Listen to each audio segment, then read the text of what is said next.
folks, and welcome to another episode of Kfitt TV. Today we're going to be interviewing an up-and-coming star of Irish cycling, Wayde. Before we jump to the interview, we just need to set the scene. At the time of the interview, Aaron was hopeful of a few things, and in the time since that interview, a few of these things have come to fruition. So Aaron was hoping to compete in the track nationals, and that's why he came back from Spain. He was fortunate enough to be able to compete in the track nationals. However, he didn't make the points qualified for the Europeans. So Aaron, in the meantime, has been fortunate enough to be selected for the Irish under-23s for the European and for the TT and Road European Champs. As of today, he was a bit disappointed with his TT overall. He felt that he could have done more, but he's looking forward to redeeming himself in the road in the upcoming days. Good luck, Aaron, and enjoy watching. Hello folks, and welcome to another episode of Kfitt TV. Today we're delighted to have a young cyclist called Wayde with us. Welcome, Aaron. Thanks for having me. Yeah, you're very welcome. For the purpose of this interview, we're going to claim you as one of your own, since your dad is from Kilrush. A former West Clare cycleman. Big shout out there. So look, we got straight into it. How did you get started, or what piqued your interest in cycling? My father had done cycling for a good few years while I was younger. We were watching the 2012 Olympics and watching the track, and we went to look up to see if there's any track in Ireland, and we found one in Dublin. And so then that's where I started. Okay, so initially you started with track only. Okay, yeah. So just give us a little bit of background. Like, so you started off in Dublin and then you moved on.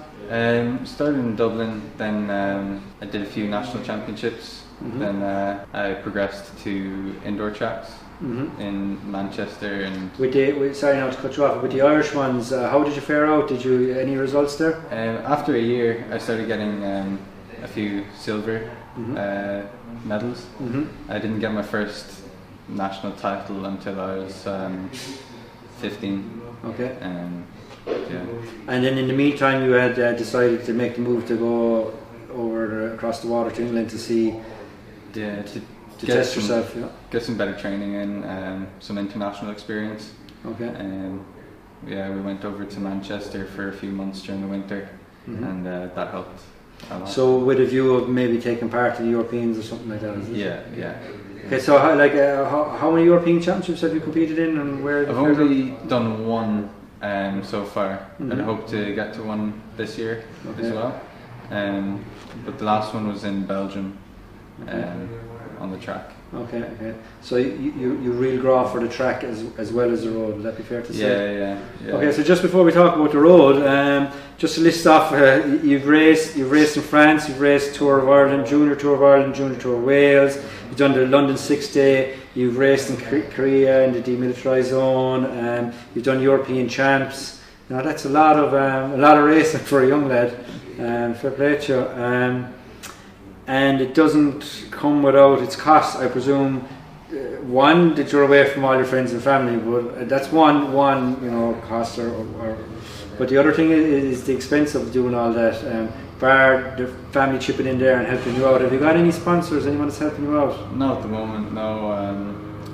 When I was with the Nicholas Roche Performance team, we had a few team sponsors and they helped us get to races abroad. But at the moment, no, I don't. You don't have anything.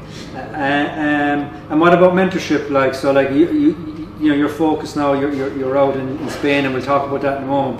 But so you have your training, you have your nutrition, you have your accommodation, you have your bike. But do you think it's important as a young athlete to have a mentor, someone that can talk you through what's going to happen, or the whole process? Yeah. At my age, you see a lot of riders that get lost, and there's a lot of roads that you can go down, but you never really know which one the right one is.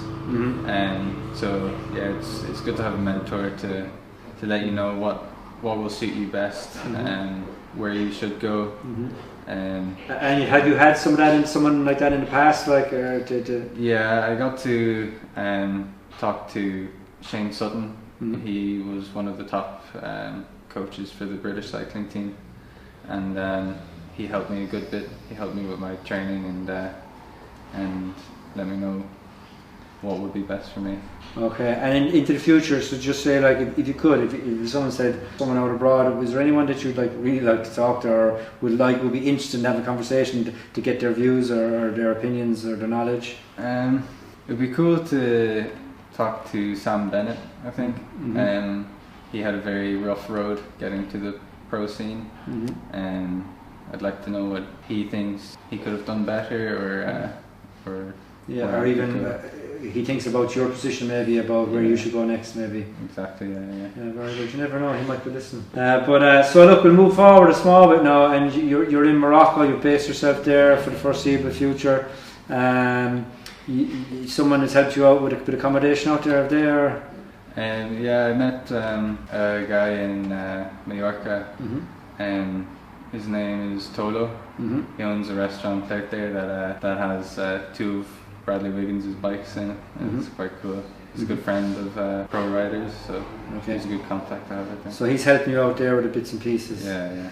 Okay, so obviously you're out there for a reason. You're looking further afield. You want to get involved at a higher level again, so something UCI, Continental, something like that, I presume, yeah? Yeah. Next year the goal would be to get onto a UCI Continental road team and get to some big races over in France and Belgium, and I'd see that as my next step. Okay, very good. And I know it's been hard with COVID and all that, but you're hopeful that something like that will work out for you, yeah? I think so, yeah. I'd like to get a few continental races this year, and just get my name out there a bit more. You like, so Spain, like it's not all training in Spain. Like you've had your races. From what I'm reading, you've had a couple of podiums. You've even had stage winning. Like, so it's not as if you're getting there. Like, you know. Yeah. I feel like I'm at the right level, and I just need to prove it to the teams now. Okay. Is there anyone helping you with that, or are you kind of running solo? Like, like obviously your family are going to help you like that, but is it hard? Like you said there a minute ago, you feel that like lads your age kind of fall through the gaps at the moment because it's so hard to make it. Is there a kind of have you got a representative or some sort of agent to help you with that? It's pretty much done all by myself at the moment. To get a team, I'd have to send a few emails off. I've been in contact with a few teams, but they want me to do some bigger races. But at the moment it's not possible with COVID, and my team is and quarantining everything. Yeah. And I suppose your team is an Irish team, even though you're out in Mallorca. Yeah. So they'd be based and focused on Irish races, they wouldn't be looking abroad. Any big races. Okay, so we'll move back to Ireland a small bit. So you're home for a bit of a break to visit some family, and you're hoping to get in the national track championships this weekend. Is that right? Yeah. But at the moment, it looks like it's not going to go ahead, and there's not enough people signed up for it. So hopefully there will be enough riders in the end. But yeah. But you're welcome to come to the Clare League on Thursday night with me if you want. You can be on my team. I could do with a good lead out, you know. Okay, so like outside of the mentorship, the sports, the nutrition, or the training and nutrition, obviously when COVID first kicked off, you had this whole thing. It's like, right, I have to go and use my indoor trainer now, and I'm going to have to use one of those platforms like Swift or Trainer Road like that. So yeah, how was that? It was alright for the first little while, but then after 4 months of it, I had to take 2 weeks off the bike. I couldn't get myself motivated enough to get back. Your head was melted from indoor. Yeah. I suppose you've been lucky, so you got the opportunity to go out to Spain and get involved out there and kind of, I know it's not a camp, but it's kind of a camp for you. Yeah. You know. Yeah, I got to get away from the latest lockdown here, and the restrictions weren't too bad over in Mallorca, so we were able to go off as far as we wanted and train wherever we wanted, and it was great that way. Yeah, we just touched a small bit, or we're going to touch a small bit on why you're back, but you're back now, and the championships are looking like they might be off. Is that right? Yeah. And you had an opportunity, did you, with Cycling Ireland to head out to France? Did you? To head out to France to get some international experience for this year, and to get selected for a training camp for the Europeans. And is it mandatory to go out? You have to get a certain type of event before you can qualify to head out? Yeah, in the criteria set out for this year, they say that we should get international experience. Okay. But it's not mandatory. It's just advisable, is it? Because you didn't do it purposely, but you kind of got caught out because you came back to do the national championships, and then it looks like now that it's going to be off, and you can't exactly, with all the quarantine and COVID, just go like, I'm going to go to Spain, I'm going to Limerick, going to go to Ireland, and then we're going to go straight back out to France. You just can't do it. So is it a possibility now that they might consider you for? Yeah, it's a big possibility. Hopefully they still will and take everything into consideration. But we'll just have to wait and see. And as far as that, you feel you're in a good position to give a good account of yourself? I think so. I have international experience from other years, and I just don't have any in the past 12 months due to COVID.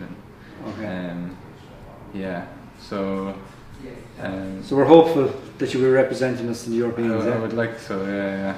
All right, Aaron. As far as like your journey so far from being like a 12-year-old watching TV with your dad to where you are, like, is it hard for a junior to, or is there any like clearly defined path in Ireland that can be used to get from a kid with an interest to an actual professional with a UCI continental team? No, there's no real set road. Okay. A lot of people, once they come out of junior, they head over to France or head over to Belgium, but we don't really get any guidance from anybody from the national team or anything. So we make comparisons to like, just say like the Munsters and the Leinsters, where you have like a professional team, but you also have an academy that's there and has structure and has all the supports in place to make sure that these lads flourish as professional players. There's nothing like that in Ireland. No, there's no academy to kind of progress through the ranks to an Irish team. It's just an Irish team.